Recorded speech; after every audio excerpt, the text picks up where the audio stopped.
औज़ुबिल्लाहिमिनश्शैतानिर्रजीम बिस्मिल्लाहिर्रहमानिर्रहीम। अस्सलाम वालेकुम स्टूडेंट, करेंगे window to wall geography class 6 का चैप्टर नंबर 8 मैपिंग स्किल्स। और आज इसके हम 4-5 टॉपिक्स जो हैं थीमेटिक तक, जो थीमेटिक मैप है वहाँ तक कोशिश करूँगी कि कवर करवाऊँ इस वीडियो के अंदर। अदरवाइज़ अगर इसमें रह जाता है तो हम बाकी जो है ना चैप्टर वो कंप्लीट करेंगे इन ओवर नेक्स्ट वीडियो इंशाल्लाह ताला। तो स्टार्ट करते हैं अपनी reading from the first topic which is what are maps. Traveling to school from home every day would probably not be a problem for you because you know the routes well and do not need much guidance to get around. आप रोज़ाना school आते हैं, travel करते हैं school, घर से लेके school तक, स्कूल से लेके घर तक, और आपको मेरे ख्याल से रास्ते सारे याद हो चुके हैं अपने घर से स्कूल तक के। जितनी गलियां, जितने रोड्स, जो भी रूट बनता है, चाहे वो शॉर्टकट हो या लॉन्ग वे हो, वो आपको पता है, ठीक है ना। और अगर आप देखते हैं कि शॉर्टकट रूट के ऊपर रश है तो फिर आप लॉन्ग रूट को ले लेते हैं और कोशिश करते हैं कि आप जल्दी अपने स्कूल पहुंच जाएं। और आपके लिए कोई मुश्किल नहीं है क्योंकि आपको ये चीज़ याद है, और यही चीज़ मैप कहलाती है, जिसमें आपको अपनी डेस्टिनेशन या मंजिल तक पहुंचने के लिए उन सारे रास्तों का पता हो जो वहाँ तक जा रहे हैं, चाहे वो ज़रा घूम कर जा रहे हैं लंबे तरीके से या शॉर्टकट फॉर्म में है। However, what if you were on the way to visit a friend at home and you could not find your way around. लेकिन ऐसा हर दफ़ा नहीं होता कि आपको सारे रूट्स, सारी चीज़ों के बारे में पता हो, सारी गलियां, बाज़ार और रोड्स के बारे में अच्छे से इल्म हो। जैसे कि अगर आपका फ्रेंड आपको इनवाइट करता है और वो कहता है कि मुझसे मिलने आओ, या अगर आपको उससे कोई काम है और आप उसके घर जा रहे हैं, तो आपको शायद परेशानी हो सकती है उसका घर ढूंढने में। और अगर आपको वो घर उसका मिल भी जाता है तो शायद वापसी में आपको परेशानी हो अपने घर आने के लिए, क्योंकि आप रोज़ रोज़ अपने दोस्त के घर तो जाते नहीं हैं कि आपको वो रूट याद हो जाए या उसकी शॉर्टकट्स याद हो जाएं या गलियाँ या वो रोड्स अच्छे तरीके से आपको याद हों। तो अब आगे पढ़ाई कर लेते हैं कि this is why it is important for you to have a map of the area which shows you important streets and buildings. तो इस हैज़ल से बचने के लिए कि अगर आप अपने दोस्त के घर गए हैं और वापसी में अगर आपको रास्ता भूल गया या जाते हुए आपको उसका घर ढूंढने में मुश्किल हो रही है, तो मोस्ट प्रोबेबली आप तो व्हाट्सएप के ज़रिए हम अपनी लोकेशन जो है ना, करंट लोकेशन शेयर करते हैं, और उसको फॉलो करते हुए मैप के ज़रिए हर मोबाइल के अंदर आपके पास जीपीएस है, मैप्स हैं, तो वो आपको हेल्प आउट करते हैं आपकी डेस्टिनेशन को रीच करने में। तो ये आसानी हो गई है हमारे लिए। तो इसलिए ये मैप जो है ना, वो चाहे जितनी मर्ज़ी एडवांसमेंट आ जाए, मैप जो हैं फिर भी इंसान की ज़रूरत रहेंगे, चाहे वो डिजिटल मैप की शक्ल में हो या वो एक पेपर पे बना हुआ मैप हो। तो आगे है कि this way you would be able to navigate your way around easily and find your friends house quickly. और मैपिंग या मैप स्किल्स या मैप पढ़ने का जिसको पता है ना, उसके लिए फिर वक्त बचाना बहुत आसान हो जाता है। यानी जो उसने आधा पौना घंटा लगाना है गलियों को ढूंढने में, तो मैप को बस जस्ट उसने फॉलो करना है रोड्स। और मोस्टली वहाँ पर जो है ना ब्लू कलर की शेडिंग आ रही होती है, जहाँ भी आपकी डेस्टिनेशन होती है, आप जहाँ भी जाना होता है वहाँ आहिस्ता आहिस्ता आपने पीछे बस उस ब्लू लाइन को आपने फॉलो करना होता है। और वो इवन के हर राइट अगर आपको मुड़ना है, वो आपको साथ साथ वर्बली उसमें एक कंप्यूटर बोल रहा होता है कि अब आप राइट मुड़ें, आप 200 मीटर के फासले पर आप लेफ़्ट मुड़ें, और ये अब आपकी डेस्टिनेशन आ गई। और ये ज़्यादातर आजकल ऊबर और जितनी भी ये हैं क्रीम वगैरह या इन ड्राइव वगैरह, ये सब लोग इसी मैप की एप्लीकेशंस को यूज़ कर रहे हैं। तो ये थी इसकी इम्पोर्टेंस मैप की। अब मैप कहते किसको हैं? A map is a drawing of a specific place such as a city और अ कंट्री। मैप एक इस किस्म की ड्राइंग होता है, एक किस्म की लाइनें खींची होती हैं इसके अंदर। वो किसी शहर के गलियों, रास्तों के बारे में या अहम जगहों के बारे में भी हो सकता है, वो किसी कंट्री के बारे में भी हो सकता है, और कंट्री की बॉर्डर लाइन उसमें दिखाई जा सकती है। उसमें दिखाया जा सकता है कि इस कंट्री के अंदर पहाड़ कहाँ हैं, दरिया कहाँ हैं, मेन बड़ी रोड्स कहाँ पर हैं, बड़े बड़े शहर कहाँ पर हैं। तो ये इस किस्म के आगे हम मैप्स की जितनी भी टाइप्स हैं ना, वो हम आगे पढ़ेंगे जाके। Showing its landmarks and features as they would look like if viewed from above. और हम जब भी मैप को देखते हैं ना, तो हम किसी सिटी या कंट्री का मैप देख रहे हों तो आप समझ लें कि आप आसमान के ऊपर जाके सेटेलाइट के ज़रिए, या ऐसे लगता है जैसे हम ऊपर से किसी चीज़ को नीचे, जैसे आप छत से नीचे अपने लॉन में देखते हैं तो आपको गमले और घास और दरख्त कौन सा किस जगह है, या अगर उसमें कोई बॉल रखा हुआ है आपके लॉन के अंदर, या कोई और चीज़ रखी हुई है, या पोर्च में गाड़ी खड़ी हुई है, अगर आप छत से उसको व्यू करते हो ना तो आपको हर एक चीज़ क्लियर पता लग रही होती है। तो इसी तरह हमारे लैंडमार्क्स जो है ना, लैंडमार्क्स में हमारे पहाड़ आ जाते हैं, हमारे सहरा आ जाते हैं, हमारी बड़ी बड़ी बिल्डिंग्स आ जाती हैं सिटीज़ की। तो ये सारी चीज़ें जो है ना, ऐसे लगता है जैसे हम ऊपर से अपनी सिटी या कंट्री को देख रहे हैं और उसके सारी पूरी कंट्री को एक ही नज़र के साथ देख रहे हैं, यानी एक वक्त में हम पूरी कंट्री का जायज़ा ले रहे हैं। Maps are very important and they guide us when we are unsure of route. हमें मैप्स बहुत ज़्यादा मदद देते हैं, इनकी बहुत अहमियत है, ये बहुत अहम होते हैं क्योंकि ये हमें गाइड करते हैं, रहनुमाई करते हैं हमारी। अगर हमें कहीं पहुंचना होता है तो उसके रास्ते हमें रास्ता बताते हैं। Getting around an unfamiliar neighbourhood can already be difficult. अब आप देखें अपने शहर या कंट्री के अंदर हमारे लिए बग़ैर मैप के घूमना कितना मुश्किल है। तो अगर आप एक कंट्री से दूसरी कंट्री में जाएंगे तो फिर कितना डिफ़िकल्ट होगा। वहाँ के लोगों की ज़ुबान अलग है, वहाँ के रहन सहन के तरीके अलग हैं, वहाँ के जो है ना रोड्स और बहुत सारी ऐसी चीज़ें जो बहुत अलग हैं हमारे मुल्क से। तो वहाँ पर ये मैप समझ लें कि आपका सबसे बेस्ट फ्रेंड है जो आपकी रहनुमाई करता है। इमेजिनिंग या imagine getting around in a large place like a city और country, would it not be more difficult? क्या ये आपके लिए और मुश्किल नहीं हो जाएगा कि उसी शहर में या उस कंट्री के अंदर जिसको आप जानते नहीं हैं, जैसे कि अगर हम इंडिया चले जाते हैं या हमारी नेबरिंग कंट्री ईरान है, चाइना है, अफ़गानिस्तान है, ये सब हमारी नेबरिंग कंट्रीज़ हैं, हमारे बॉर्डर्स इनके साथ अटैच हैं।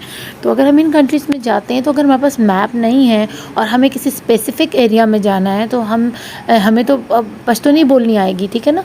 सपोज़ अगर हम चाइना गए, हमें चाइनीज़ नहीं आती, अगर हम अफ़गानिस्तान या ईरान की तरफ जा रहे हैं तो हमें फ़ारसी या पश्तो नहीं आती है, तो हम किस तरह उनसे बात करेंगे। या हम नहीं चाहते कि हम उनको बताएं कि हमने कहाँ जाना है, हम चाहते हैं कि हम खुद अपनी मर्ज़ी से वो रास्ता ढूंढें। तो आप सोच लें कि मैप हमारे लिए कितने अहम हैं। अब नीचे आपको एक छोटे से मैप की जगह जो है ना पिक्चर दी गई है, जिसमें आपको कहा गया है कि आप स्कूल से निकलें और आप लाइब्रेरी से कोई बुक लेकर आएँ, अगर आपकी टीचर ने कहा है, ठीक है। अब आप स्कूल से निकले हैं और आपको नहीं पता, तो ये मैप अगर आपके पास है, मौजूद है, तो वो आपकी हेल्प करेगा कि आपने स्कूल से निकलना है और लेफ़्ट होना है, यानी पहला लेफ़्ट ले लेना है, ठीक है।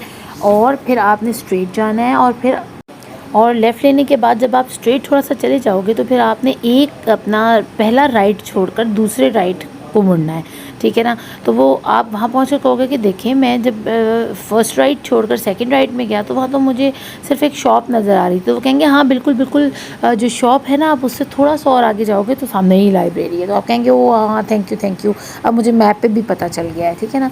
तो इस तरह मैप हमारी हेल्प करता है। अब मैप में कुछ कीज़ होती हैं, ठीक है ना। कुछ दरख्त बने हुए होते हैं, कोई स्कूल की बिल्डिंग्स होती हैं, रोड्स होते हैं, और अगर प्ले ग्राउंड है तो वो प्ले ग्राउंड को शो कर रहे होंगे। तो यहाँ पर जो ट्रीज़ हैं ज़्यादा जो बने हुए हैं ये फॉरेस्ट या गार्डन को शो कर रहे हैं। ये जो ग्रीन कलर का स्कूल के पीछे है ये फील्ड है, ठीक है। यहाँ आप देख रहे हो कि ग्रीनरी है। इसके अलावा वो झूला जो लगा हुआ है वो गार्डन को शो कर रहा है और प्ले ग्राउंड को शो कर रहा है। शॉप को शो कर रही है और लाइब्रेरी को शो कर रही है। तो ये हमारी कीज़ होती हैं। अगर हमने मैप को यूज़ करना सीखना है तो हमें इन कीज़ को समझना ज़रूरी है कि इन कीज़ का क्या मतलब है।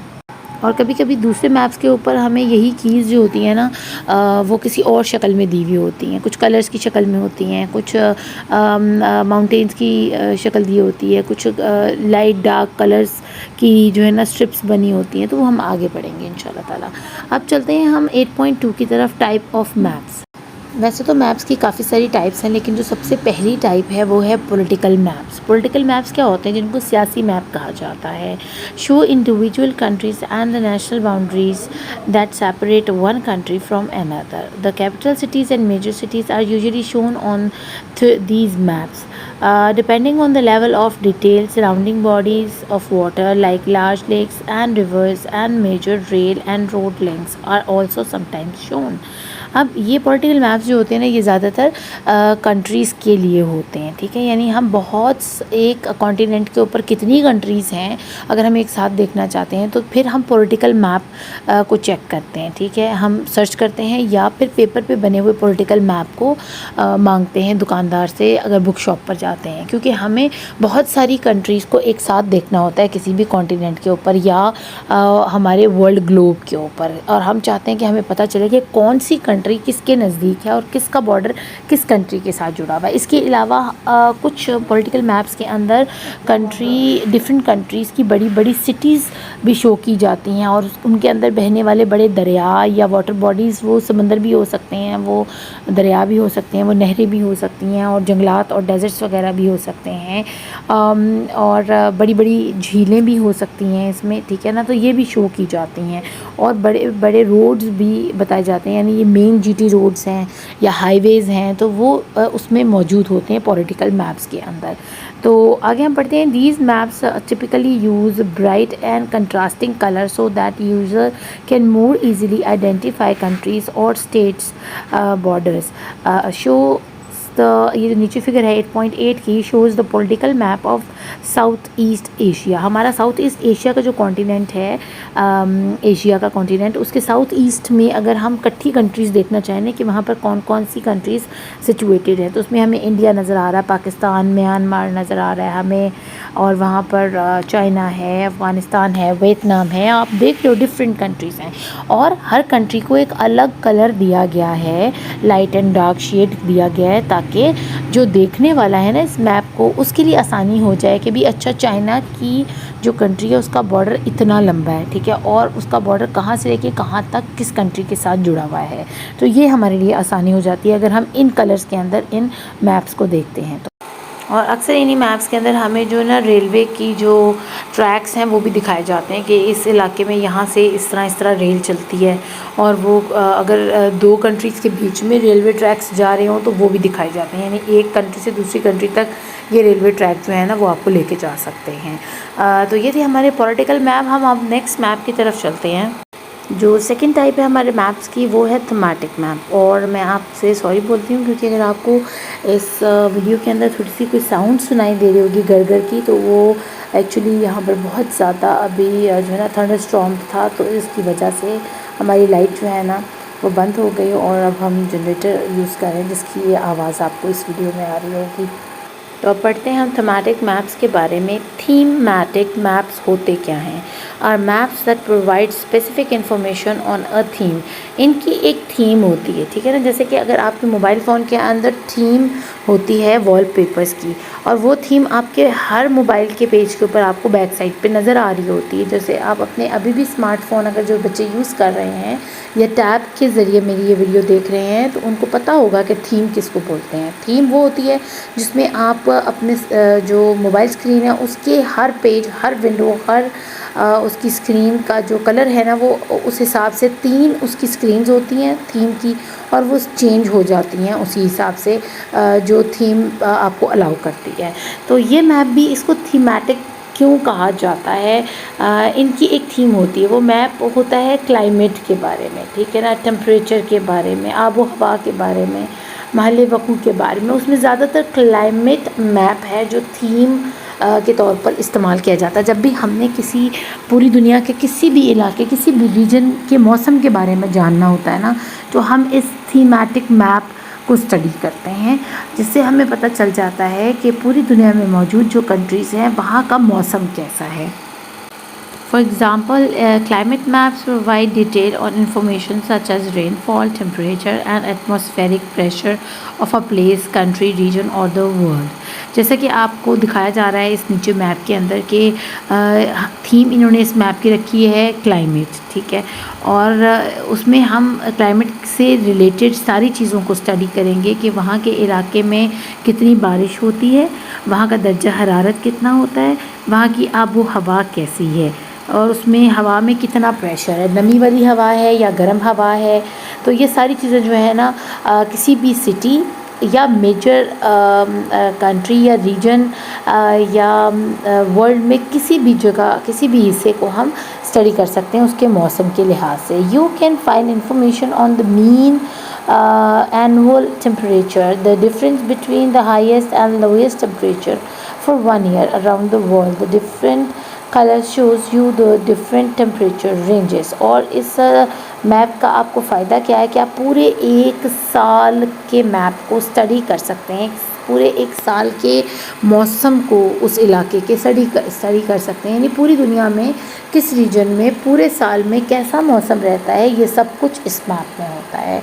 अब आप कहेंगे कि ये कैसे मुमकिन है, तो जहाँ एक रीजन में पहले डार्क कलर दिखाया जाता है फिर उसको आहिस्ता आहिस्ता लाइट किया जाता है, तो साइडों में उनकी डेट्स यानी मंथ्स और जो है ना उनका टाइम पीरियड जो है ना वो वहाँ पर लिखा होता है। तो उससे हमें पता चल जाता है कि भाई इस मौसम में इतनी बारिश होती है, फिर गर्मी आ जाती है, फिर बर्फ़ पड़ती है, फिर बहुत ज़्यादा सर्दी हो जाती है और फिर सर्दी आहिस्ता आहिस्ता कम होने लगती है, फिर बाहर आ जाती है। तो ये थीम जो है ना लाइट एंड डार्क शेड के डिफरेंट कलर्स से टेम्परेचर्स बताया जाता है डिफरेंट रीजन्स का और डिफरेंट रेंजेस का। जैसे कि आप नीचे देख रहे हो हर कलर जो दिया गया है इस मैप के अंदर उसमें सेंटीग्रेड या फ़ारेनहाइट, क्योंकि हम पाकिस्तान में रहते हैं और हम अपने मौसम को कि कितना दर्जा हरारत है सेंटीग्रेड के हिसाब से बताते हैं और बाहर के मुल्क में ज़्यादातर लोग फ़ारेनहाइट बोलते हैं। तो ये दोनों चीज़ें तकरीबन सेम ही होती हैं, लेकिन थोड़ा थोड़ा बहुत डिफरेंस है इसके अंदर, ठीक है ना। अगर हम सेंटीग्रेड की बात करें तो जो बिल्कुल ग्रेइश इलाके हैं ना या वाइट और ग्रेइश और डार्क ग्रे कलर के वो सारे इलाके आते हैं बहुत ठंडे रीजन्स के अंदर, यानी आर्टिक का वो रीजन आ जाता है। अंटार्कटिका और आर्टिक का रीजन है जहाँ पर सिर्फ बर्फ़ होती है, सारा साल वहाँ बर्फ़ होती है, ठीक है। और वो आहिस्ता आहिस्ता अगर वो बहुत गर्मियों में जाते हैं ना तो बस फिर भी वो -डिग्री शो करवाएगा आपको। आप इस लेजेंड के अंदर देख रहे हो डबियाँ बनी हुई हैं और उनके साथ सेंटीग्रेड्स लिखे हुए हैं, तो आप यहाँ से बड़े अच्छे से स्टडी कर सकते हो कि ग्रीन शेड का क्या मतलब है कि वहाँ भी -डिग्री में टेम्परेचर होता है। और फिर येलो वाला जो रीजन बनता है ये इलाके ट्रॉपिकल के पास होने की या इक्वेटर के पास होने की वजह से बहुत ज़्यादा बारिश बरसाने वाले ये इलाके हैं और यहाँ पर गर्मी भी होती है, ठीक है ना। और इसमें हमारा अफ्रीका ऑस्ट्रेलिया वगैरह भी आता है जो कि हमारे इक्वेटर के बिल्कुल सेंटर में आता है, इक्वेटर में बनता है। तो जो इलाके इक्वेटर के पास है सब ने आपने शुरू से पढ़ा है बच्चों ने कि वो इलाके गर्म होते हैं क्योंकि सनलाइट जो है डायरेक्टली वहाँ पर पड़ती है सारा साल। और जो इलाके नॉर्थ पोल या साउथ पोल की तरफ होते हैं या ऊपर की तरफ या नीचे की तरफ जा रहे होते हैं तो वहाँ टेम्परेचर डिफरेंस होता है और कुछ इलाकों में बहुत ज़्यादा -डिग्री होता है और कुछ में माइल्ड टेम्परेचर चल रहा होता है। तो ये सारी शेडिंग के लिए आप ये जो लेजेंड लिखा हुआ है आप यहाँ पर जाके देख सकते हो कि किस इलाके में किस वक्त किस तरह का मौसम होता है, कितनी सर्दी या कितनी गर्मी होती है। तो अब चलते हैं हम अपने नेक्स्ट मैप की तरफ। Third type of the map is economic and resource map. An economic and resource map shows the different types of natural resources such as oil, gas and coal that are available in a certain area. अब आप देख रहे हो कि economic और resource के नाम से ही हमें पता चल गया है कि ये मैप किस चीज़ के बारे में होगा, यानी जिस भी कंट्री का ये मैप है ना वो बताएगा उस कंट्री में पाए जाने वाली बेहतरीन फसलों के बारे में, वहाँ पर पाए जाने वाले ज़ख़ायर के बारे में, यानी वहाँ से अगर ऑयल निकलता है या गैस निकलती है या कोयला निकलता है या कीमती पत्थर निकलते हैं या सोने या चांदी की कोई कानें हैं, जैसे कि हमारे यहाँ पर थर्ड डेजर्ट में कोयले का बहुत बड़ा ज़ख़ीरा है, वो कभी ख़त्म नहीं होगा।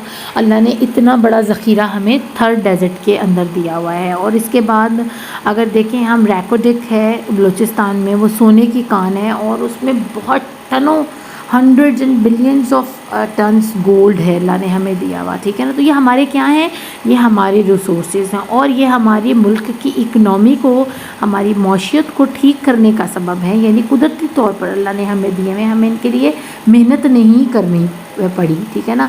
तो अब जैसे कि इराक़ है या कतर वग़ैरह है या सऊदी अरेबिया, वो क्यों इतने अमीर हैं, क्योंकि उनके रिसोर्सेज बहुत पावरफुल है, उनके पास तेल है, पेट्रोल है जिसको वो बेचते हैं और कुदरती तौर पर उनके पास वो है, उनके लिए उनको कोई मेहनत नहीं करनी पड़ी पेट्रोल को बनाने के लिए। अल्लाह ने कुदरती तौर पर कुएँ दिए थे उनको पेट्रोल के और ये मिट्टी के तेल के, तो जिस के इस्तेमाल से जिनको तेल को निकाल कर वो बस धड़ाधड़ बेच रहे हैं और अल्लाह ने उनको बरकत दी हुई है। इसी तरह कतर है, शाम है, लिबनान है। लेकिन अब देखिए शाम और लिबनान में इन्होंने अमेरिका ने उनके ऊपर इसलिए कब्ज़ा करने की कोशिश की और उनको तबाह कर दिया ताकि उनके हाथ जो ना अमरीकियों के ये ज़ख़ायर आ जाएँ। लेकिन बस अल्लाह जिसको चाहता है इज़्ज़त देना उसी को देता है, जिसके लिए उसने वो चीज़ रखी होती है।